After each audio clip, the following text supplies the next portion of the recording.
Hi everyone, welcome back to my channel. For the past few months, I've been sharing my solo backpacking journey across Africa. And today I'm finally sitting down to talk about the why behind it all.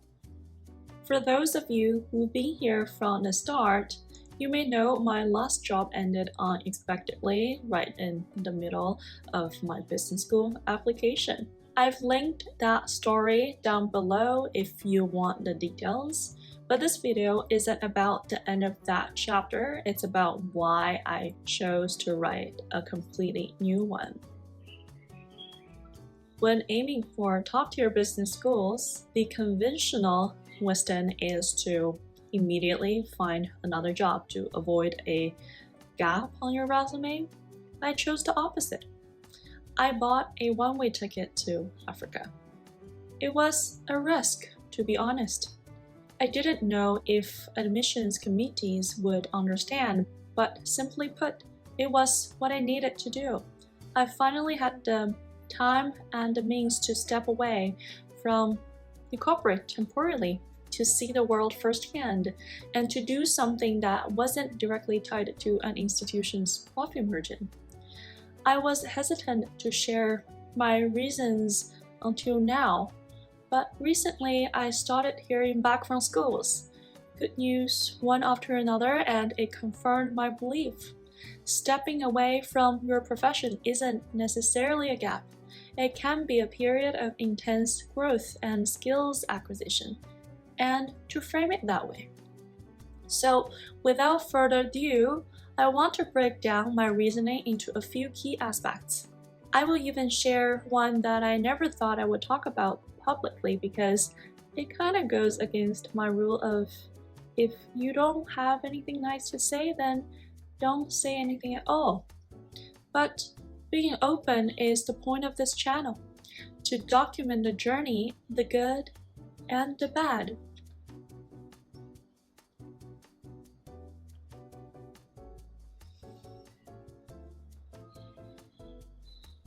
My first rationale is this.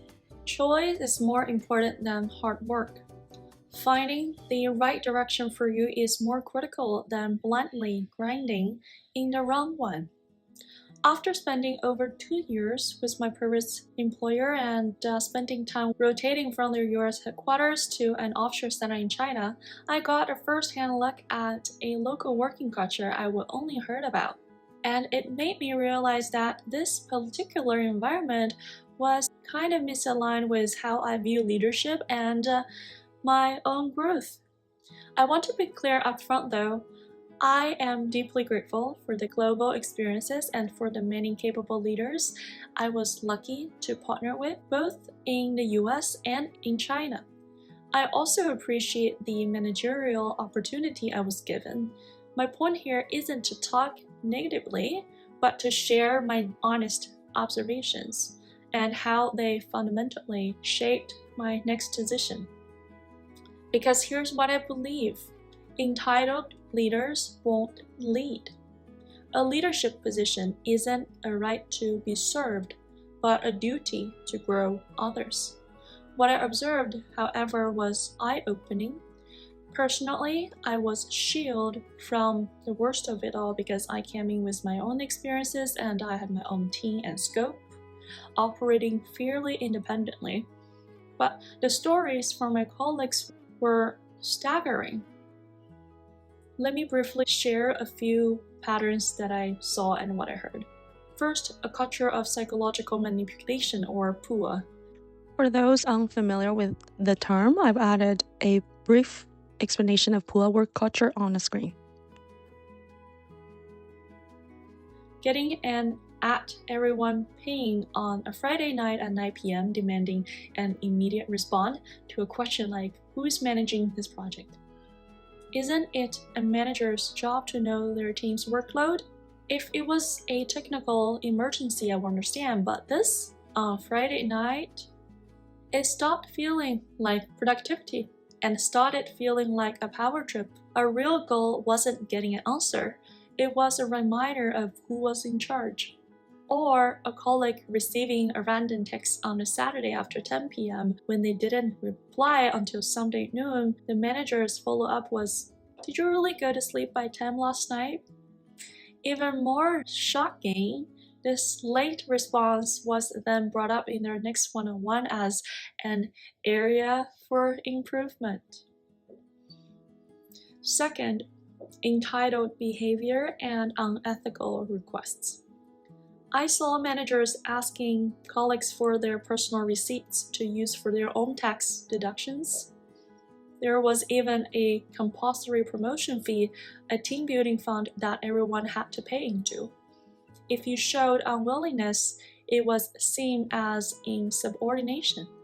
Imagine being mentally drained at work and then being forced to pay from your own paycheck to socialize on the weekend. This is just the tip of the iceberg. True leadership was judgmental hierarchy in disguise based on how obedient you are in terms of the patterns that I mentioned above. The toxicity was detached from the actual work. Although some might thrive in that culture, for me, it hurt my soul. It all led to one question. Could I see myself growing in this environment? I am very serious when it comes to my career. I don't mind working long hours at all when it matters. But what I observed wasn't about hard work. It was mentally draining manipulation. Yet, too petty. It made me realize how much I had taken for granted. Managers who led with influence, who made me proud to support them with the best of my ability and high quality work. I concluded that an ethical work culture is non-negotiable for me, and I was a nobody to change that environment in general. But I always see light at the end of the tunnel, and here's the amazing thing about life. At the end of the day, it's just one chapter of life. It doesn't matter where we started. If you don't like the chapters in the book that's your life, here's the beauty of it. Turn the page. Reason number 2, stop and smell the roses. Life is short and it is about experience. You know the saying, slow is smooth and smooth is fast. The next point is all about learning what that actually means. Earlier on my channel, I made a video about graduating grad school at 22 and what I would do differently if I could do it all over again. I will link it down below in case you're interested. My entire career has been on that fast track. I walked fast, talked fast, and was always focusing on the next item on the agenda. It became my default setting. I remember a moment in Cape Town that really shocked me out of that. So there was an Italian place, Giovanni's, next to the hostel that I volunteered at.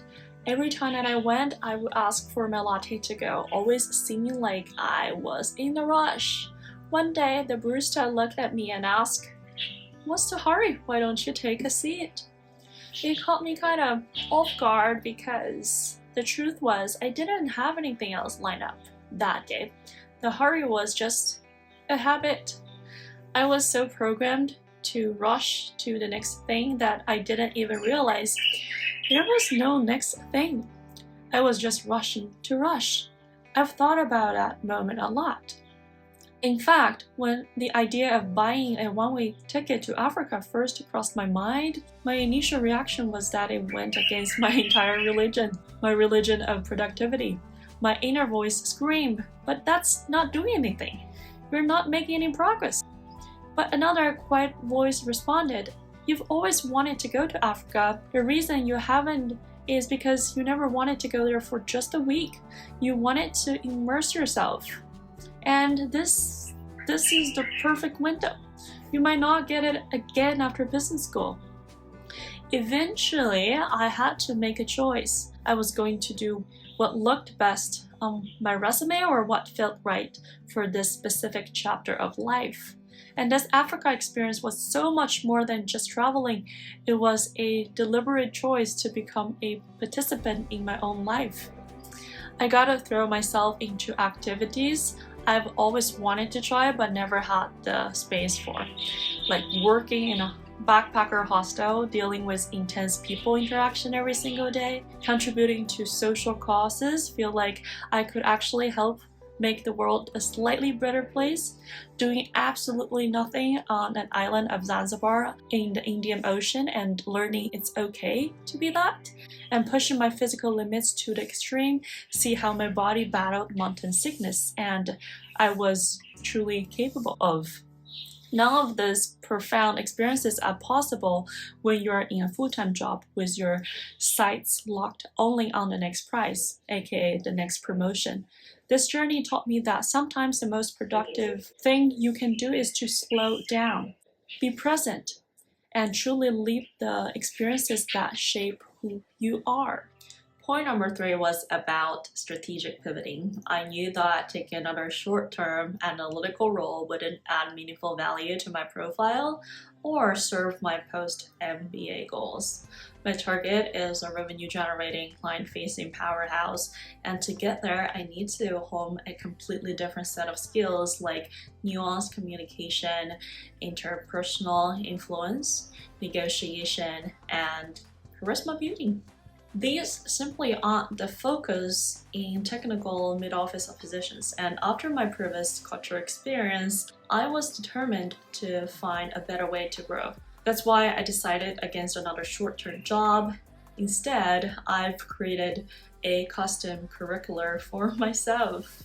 So I've freed up my time to tackle the CFA Level 1. My goal is to move beyond just handling data and truly understand the business context behind the numbers. I'm drilling down on the foundations like financial products, risk management, and investment processes. In addition, I want to be able to analyze a financial statement and not just read it, but understand the story it tells about the company's health and potential. This builds the core financial literacy I need to hold my own with any peer from a finance background, and alongside the CFA, I'm diving into frontier fields like blockchain to understand the forces reshaping finance. This period is a targeted mission to build the exact toolkit I need for the next chapter of my career. So, to bring it all together, this conventional path wasn't a random detour. For me, it was a necessary chapter built on these things. Finding alignment with my values, learning the power of being present, and making a targeted investment in my future. It was about choosing growth on my own terms. And this is just the beginning of the story. The next big chapter is business school, and I will be sharing my application and decision-making processes and where I will be building my career next. I would love for you to be part of my next journey. Now, I want to hear from you. I have one question for the comments. What's one unconventional choice you have made in your career or life? I would love to hear your stories. Seriously, sharing your thoughts down below. The conversation here is actually and always the best part of making these videos. If you enjoyed this and want to follow along my pre-MBA journey, please hit that subscribe button and the notification bell so you don't miss what's next. In the very end, thank you for watching. Until next time, remember, sometimes the most strategic move you can make is to turn the page and start a new chapter. Alright, see you in the next one.